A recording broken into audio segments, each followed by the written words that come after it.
Once again, I'd like to bring up director Daniel Cordone and producer Mark Smolowitz.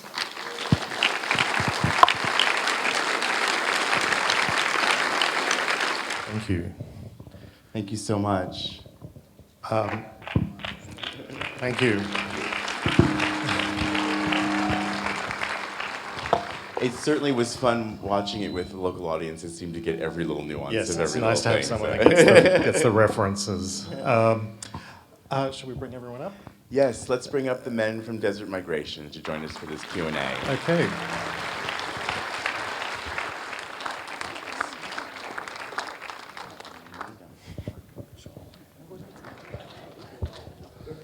So we have a few microphones, so we'll try to share them and kind of pass them back and forth.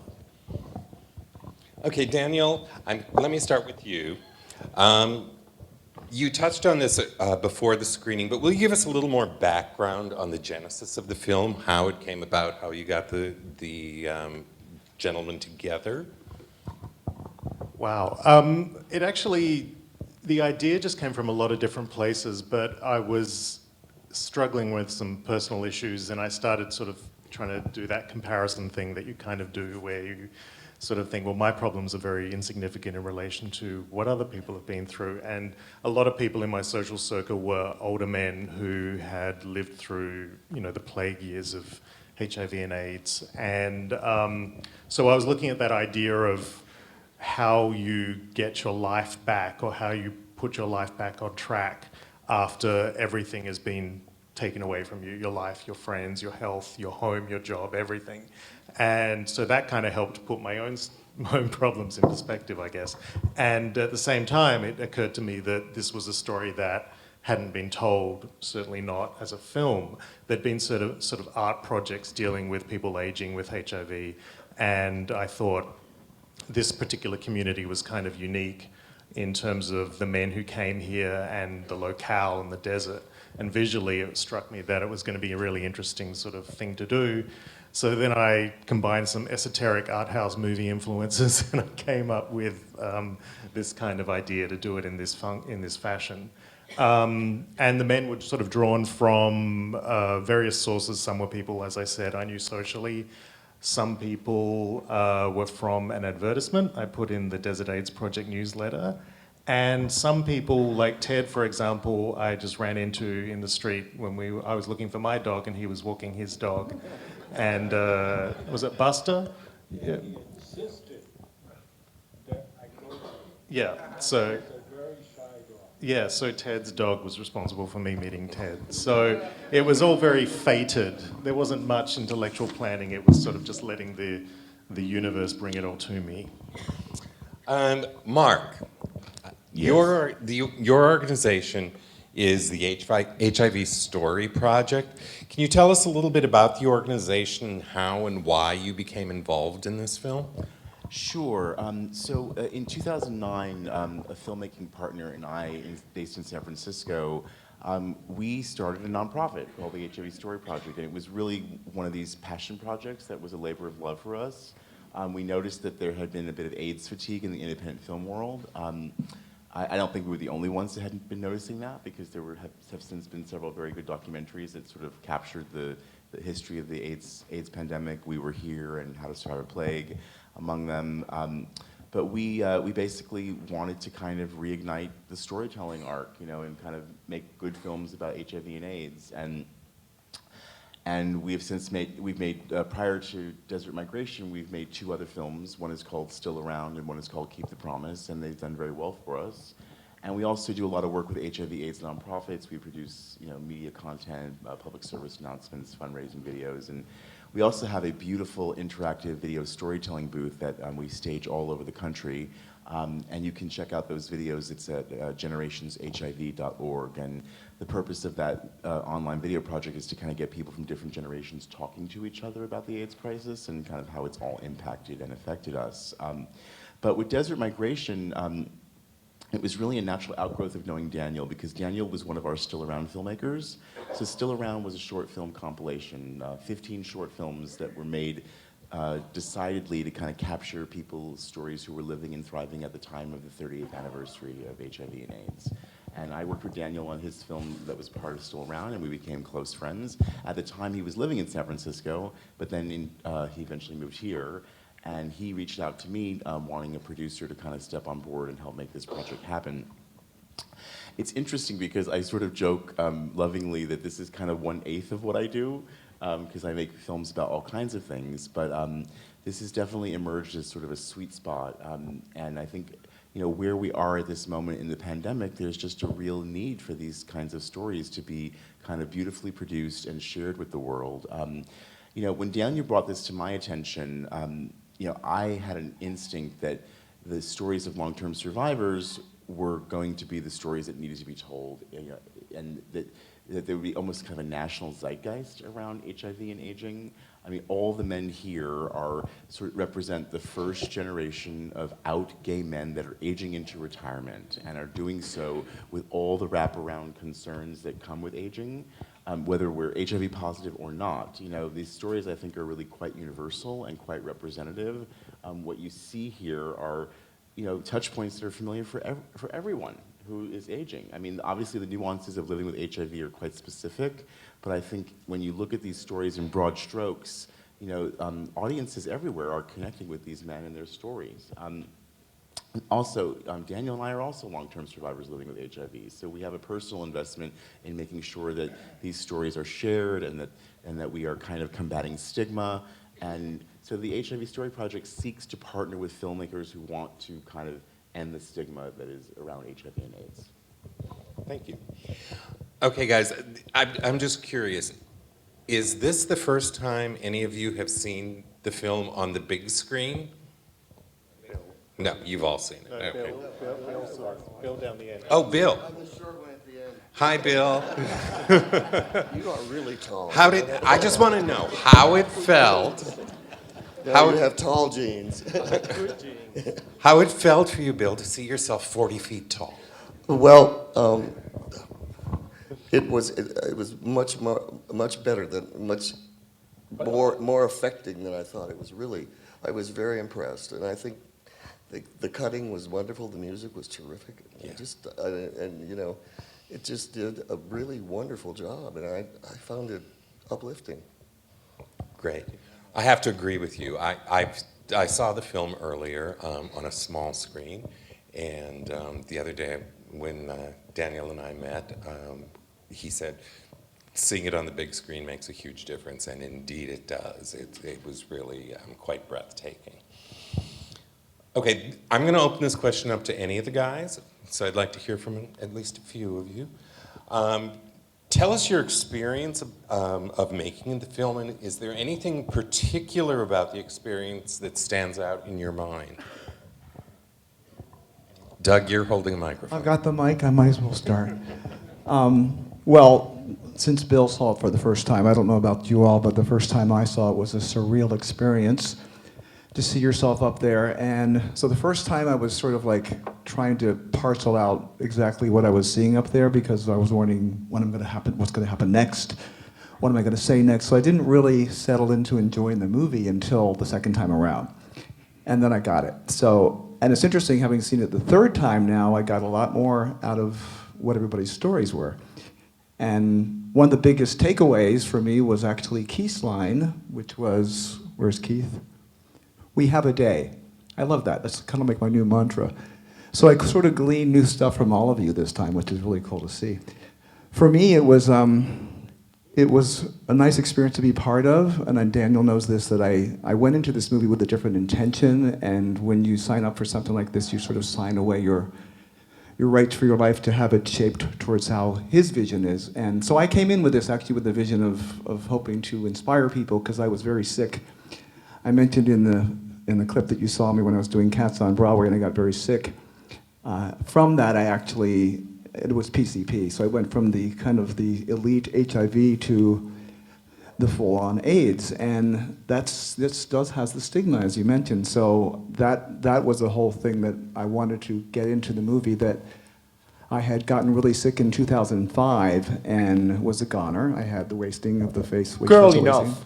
Sorry? Enough. Let somebody else. Enough, talk. sorry. It's not all So, about Eve. anyway, came back to win the silver medal in bodybuilding, and so that was my story that I wanted to get in there. So it came on to be something different. So I'll stop. Next. Okay, Juan Manuel, you have the Yes, microphone. of Tell course. us about your experience making the Of film. watching the film or making it? Making it was Making really it. incredible, because to see a whole crew not only follow me on the street but my dog, and then to have the cameras and the lights and all of that, which is I'm used to having all that around from working on the fashion industry, but this time was special because it was at home, and that was like really, really wonderful.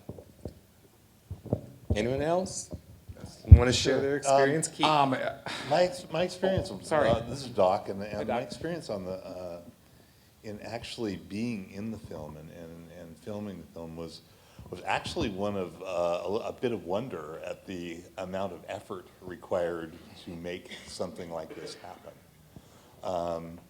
It looks pretty simple. We just, we shoot a few shots of your life. It takes hours. It takes patience. Got to tell you, the look on that straight film crew's face when I walked out of the bedroom.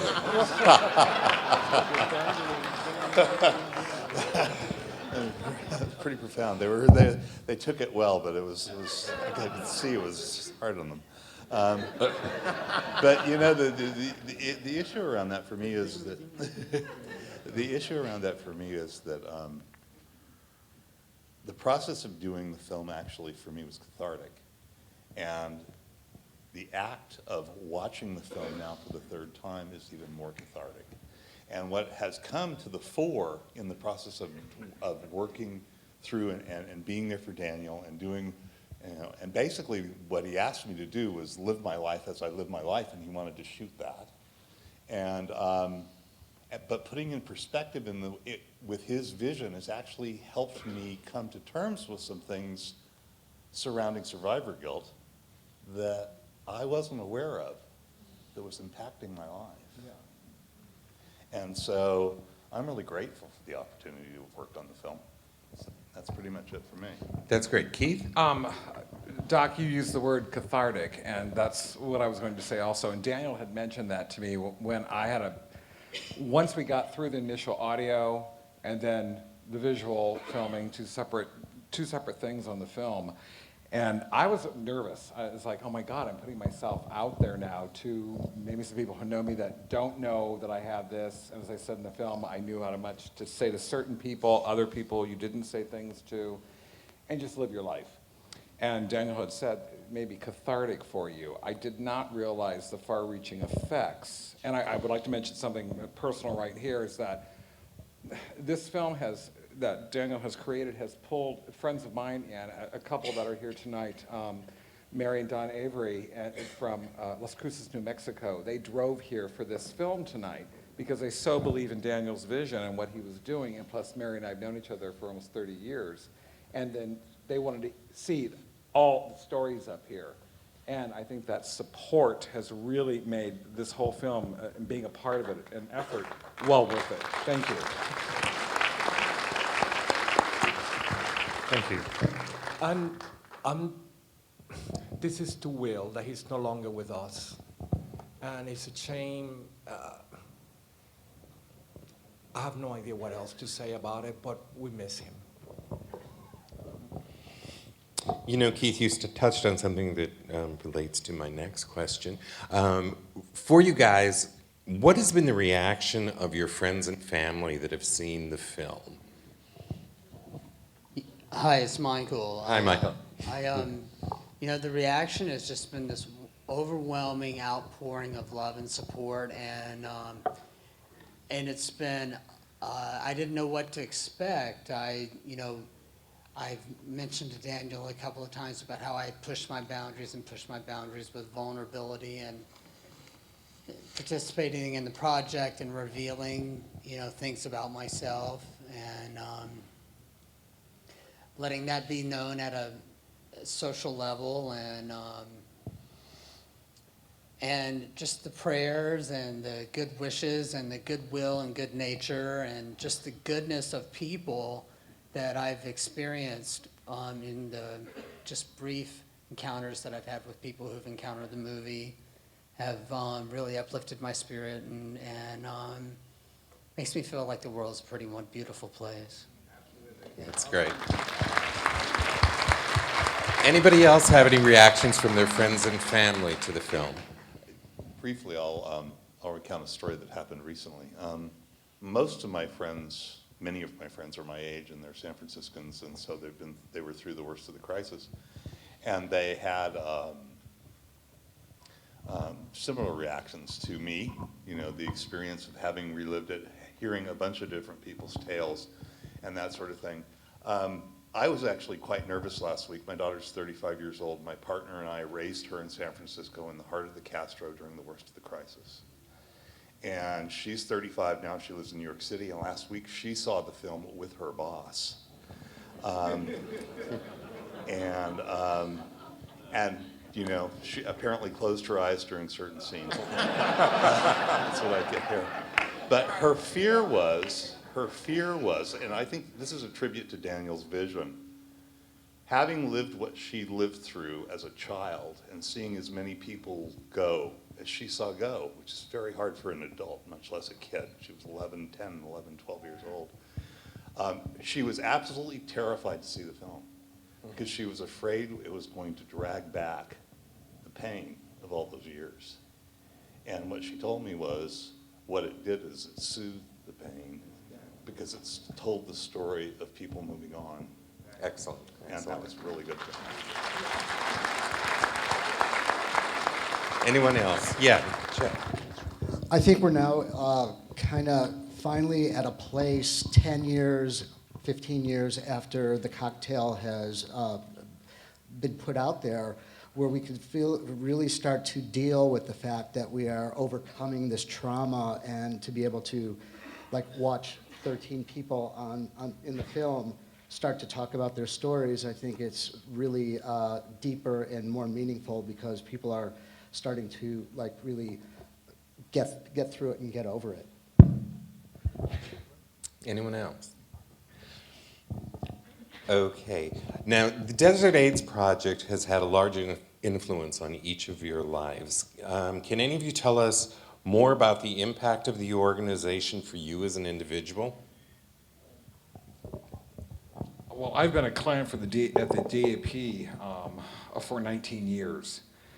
When I was diagnosed, I was called seroconverted at the time, 20 years ago, went from HIV into full-blown AIDS, and when I was living in Laguna Beach, and it was basically, you're supposed to die, and there really weren't a protease inhibitor around yet.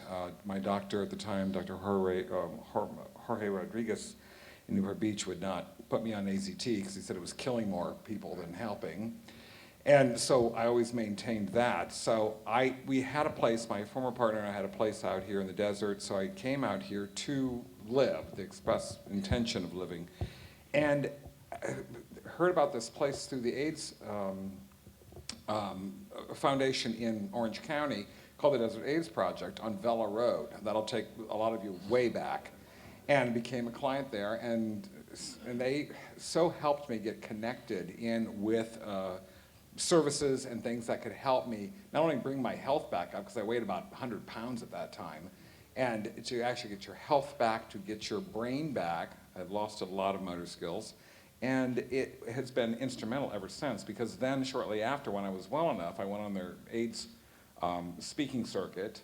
So we would go to high schools, and I'm still to this day, I've heard from high school students that are now adults, and some of them have come to see the film in Los Angeles and in San Francisco and said, we came because we heard you were in it and that you're still alive. So Desert AIDS Project, yeah, really, go figure. And the Desert AIDS Project for me has been an amazing vehicle that I've seen grown over the years and getting better and better, and a major recognized health facility now for HIV throughout the country, the top 10 spot, I believe. So yes, it's affected me greatly. For me, when I arrived 7 years ago from the East Coast, the Parkinson was really acting up, and the case managers that came to my house, they were so incredible and put me at ease that I was going to be taken care of. And since then, I went through cancer.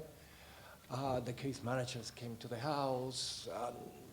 In every single way that I can think of, it was really helpful and very valuable, them being there at the times when you need them the most.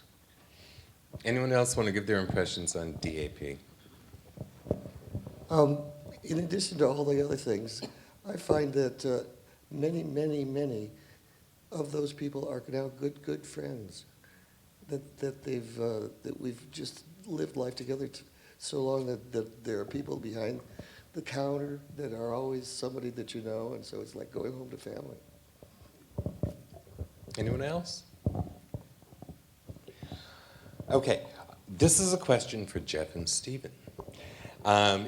You're the only couple represented in the film. And as a couple facing the same challenges, how has your relationship benefited you as you've adjusted to your diagnosis and to Palm Springs? We've only been together for 4 years.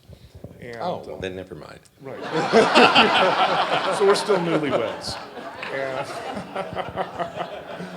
but honestly, I don't know how people who are single do it, because I rely on Steve every day, and I'm thankful that he's in my life.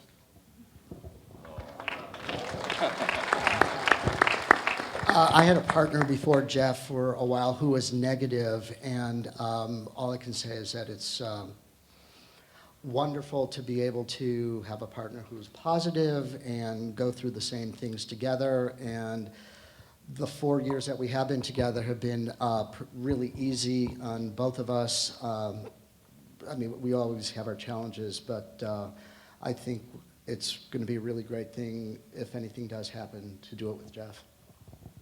Great, thank you. Daniel, for a documentary film, the style of Desert Migration seems to me to be very fluid. What is it about this style of filmmaking that made you feel that this was the best way to present these stories? Oh, come on. Well, you know, it's kind of like leaping off a cliff. You kind of hope that you're going to land safely. I don't like ugly movies, let's put it that way. Like films that are shot badly, they drive me crazy. And it doesn't, just because you're making a documentary that's allegedly, you know, real to life, doesn't mean it can't be beautiful. So I was very inspired by, there's a film called Sans Soleil, which is like a fictional travelogue, and it goes all over the world, and it has a woman reading letters. And so I wanted to do something that just really took a real emotional state of mind and combined that with very mundane, ordinary activities, but elevated them to the degree where they were kind of ritualistic and beautiful. I mean, originally I was thinking of having people doing exciting things like folding laundry and, you know, making soup and things like this, which may have been more exciting than some of the stuff that was put on screen, I don't know. But it was more about you're going about your ordinary everyday life, but the weight of what you're carrying with you, of what you've been through, of what you're living with now, of what you're hoping to achieve, is constantly with you. So it was combining that kind of emotional life with whatever you happen to be during the day, which 90% of the time is pretty run-of-the-mill. And so it was a decision I made early on. It was like, okay, I'm either going to sink or swim with this approach. And I just made that decision and I stuck with it. Thank you. And this is Mark, just to kind of build on that, you know, as Daniel and I would sort of brainstorm how to approach making this film, I mean, I think, you know, one of the things that we really wanted to do was to offer up a film about AIDS that was kind of like nothing you had seen before. You know, there are no talking heads, there are no experts, right? You're inside the interior lives of these men, and their voiceover drives this kind of visual journey. And that was a really important choice for us. We wanted this to, you know, kind of take you into a world that, you know, isn't like the world of another documentary you've seen, you know. And in that way, you know, I think a lot of films, you know, they sort of live on this kind of continuum of of emotion over here and information over here. And we decided that with our film, we wanted to kind of live more in the space of emotion. And then so through feeling things and through experiencing things with all of our beautiful men, you do learn information. You learn things about their situation, about what it's like to be aging with HIV and what they go through every day. But you learn it by way of the heart. And that was really where this sort of center from which we decided we wanted to make this movie. Yeah, when we were editing, it was. When we were editing, my glib comment was, well, does it feel like a pamphlet I read, or is it like a dream I once had? And so in every case, we decided to go for the more dreamlike kind of thing as opposed to the more sort of educational kind of aspect. Great. Are you guys nominated for Oscar? And how do we You have to be released properly to be nominated for an Oscar. And, well, This film will be released next year, so this will be a 2016 release. So look for it at the 2017 Oscars. I mean, just to sort of speak to that, I mean, so we world premiered at, we had back-to-back world premieres at Frameline and Outfest in June and July, and then we've since been on the festival circuit all year. And this has been a very sort of slow, deliberate rollout to really give the film a kind of love and care and attention that it deserves. A small film like this, you cannot rush to release it because nobody's going to care. You know, it's like, I mean, there's so many bigger films out there that have much more money, much more resources, and you know, and a lot of you in Palm Springs were like, why didn't you show it here sooner? It was really about getting here when it was the right time to get here, and I feel like, you know, that's so. Watch how we do this over the next 6 to 12 months, and I think you will notice that this is really about connecting with communities, with the right nonprofits, the right festivals, the right organizations to build audience, and you are all now a part of our community, right? And if you've seen this film tonight and you've loved it and it has moved you, tell people around the country to watch out for it, you know, and really become evangelists of the desert migration story. Okay, community. Are there any other questions out there in the audience that anybody has? Yes. My name is Charles Drayman. I ran away from LA with my father in our 50s. There's hope for any of you that don't believe that you can do that. We're both HIV positive. I'm zero converted, probably in 1979. When I loved the fact we were recycling beautiful and all put together.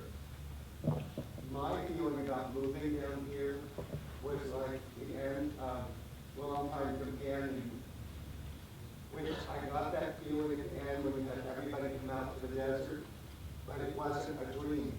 They're here. And I felt like that when I moved here, that, oh my God, here's where everybody wound up. And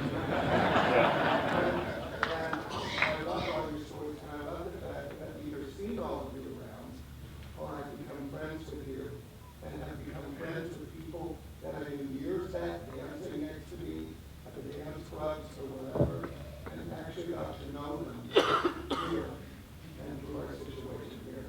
So it really was incredible. Thank you. Yes, the young lady. Hi, I just want to say I love the movie. It's absolutely beautifully done. The question I have for anybody on the panel that hasn't spoken is I noticed a lot of you talked about how lonely you felt and depressed going through this whole thing. Could I get somebody to tell me how they're doing? Maybe the gentleman on the third? He hasn't spoken. Maybe next one. Two of them. Two of them. Yeah, someone can just kind of tell me how they're doing. What is the question? How are you doing? How are you doing? Because you were mentioning you were really depressed and I think lonely. that the person you see in the movie is a doppelganger. And that I'm really very much a happy person in my own way, and my happiness is a great deal to do with my sweet, loving, and adorable husband who is sitting here. And so you only saw a little bit of me in the movie. And there's, Well, I say yes. Yes, I say yes. Just referring to that, with someone like Ted, who's very philosophical and very thoughtful and had so much great stuff to say in our interview, you know, when you're making a film and everyone has limited screen time, one of the things you're acutely aware of is that you have to cut certain aspects of people's lives. And unfortunately, one of the aspects of Ted's life that I cut out was his partner and his husband, and that he's not a particularly lonely or depressed person, but is indeed a very thoughtful and contemplative kind of person, and that's kind of what I was trying to get across. So hopefully some of that came through. Any other questions? Yes. This is the second time I've seen the film. I want to congratulate you. I appreciate your willingness to put your name and face to the journey of a person living with HIV. I'm wondering, is there a moment in the film regarding your individual vulnerability when you feel, when you see the movie, that you wish you hadn't gone that far? When you haven't revealed that much?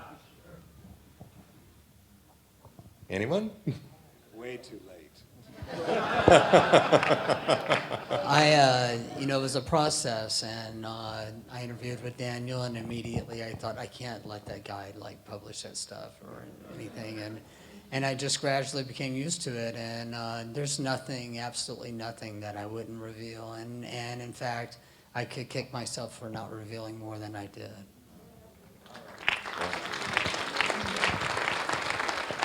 Yes, over here on the far side. Yes, you. I want to tell you that I thoroughly enjoyed this movie. It touched my heart, as I'm sure it touched everybody else in here. And I want to know, will you put out the soundtrack? Yes. It's so soothing. And along with all of your stories, I am a musician, and it touched my heart. It brought tears to my eyes through the whole movie, and I just say, God bless all of you, and God bless each and every one of you here in this room. And it just opened my eyes to a whole different aspect of what you've been going through. And I just say, I applaud you, and God bless you all. Thank you.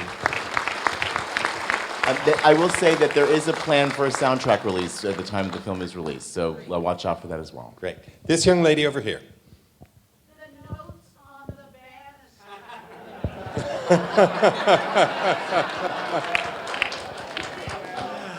Bill?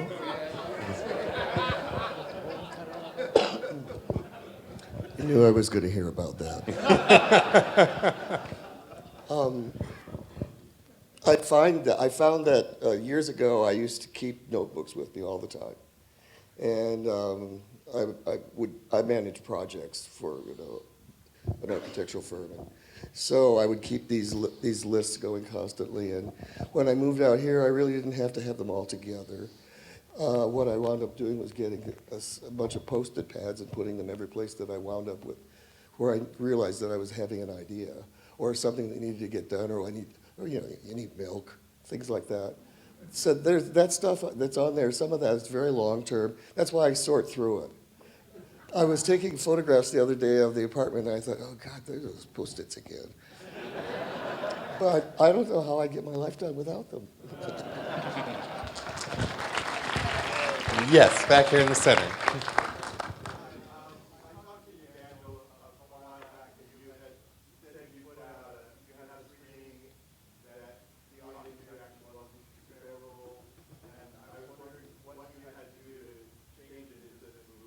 Oh God, that was horrible. That was in October last year, and I screened a version of the film which was. Well, actually, let me chime in on this one. So at that point, it was in San Francisco for a very small. At that point, the movie was a horribly slow, sad, plodding film. It was 2 hours. And I knew no it music. as his producer, and I knew that I had to get him to watch it in front of a room of very engaged film and HIV/AIDS professionals to critique it, so he could see really how bad it was. And sometimes when you're a producer, that's the kind of tough love that you have to show to your director in order to get us on the right path. The movie was unfocused. It was all over the place in terms of how it was handling the material, and I mean and to kind of give you a sense of a strong choice that came out of that. The movie now opens with these text cards that kind of gives you some background and some context, and some people think it's a conventional thing to do that, but if we just jumped right into these stories without giving you that background of kind of how we all got to where we are here in Palm Springs, you would be confused. Yeah, And it was really painful. Yeah. I mean, the process was painful because it was like being eviscerated really nicely. But With lots of love and support. The film itself was just turgid because I had all these ideas like, I'm not even going to mention AIDS or HIV until 20 minutes into the movie. We didn't mention the word AIDS until 17 minutes into the movie at that point. And there was 3 more people in it, so it was and there was poetry. Oh God, it was. Yeah, there was like this 3-minute poem at one point, and so I think part of what makes a movie like this work is that you have to have points of entry for people. You have to really sort of bring people along. And that's what the editing process is all about. I mean, we were only about 7 or 8 weeks into editing at that point, and Daniel was like, "Oh, the movie's doing great. We're almost done." I'm like, "Oh yeah, right. We are months from done." I don't think that was actually what I beg to differ. It was like I was hoping it was done. I didn't think it was, but I was hoping everyone watching it go, "Oh my God, it's amazing. Don't touch a thing. Put it in Sundance." And they kind of didn't. So, yeah, it was good. Okay, we have time for one more question. This young lady back here.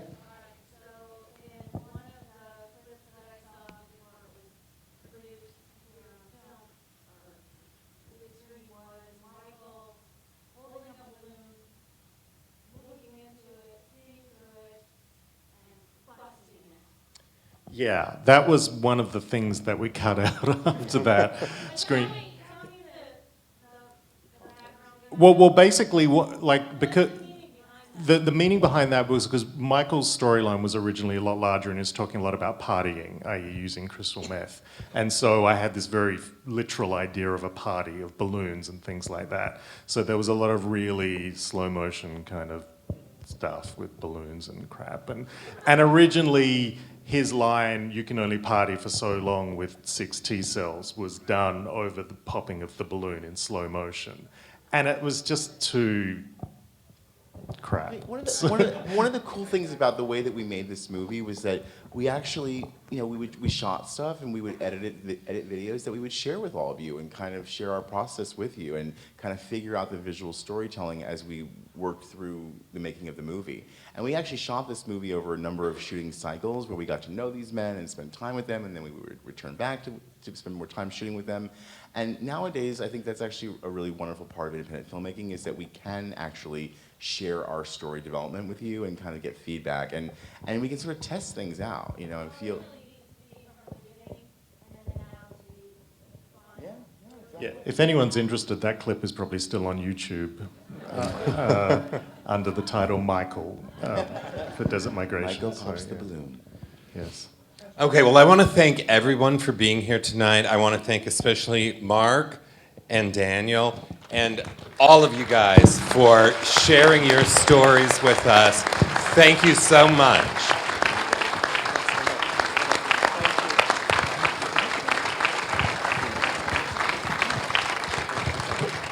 Thank you, everyone, for coming.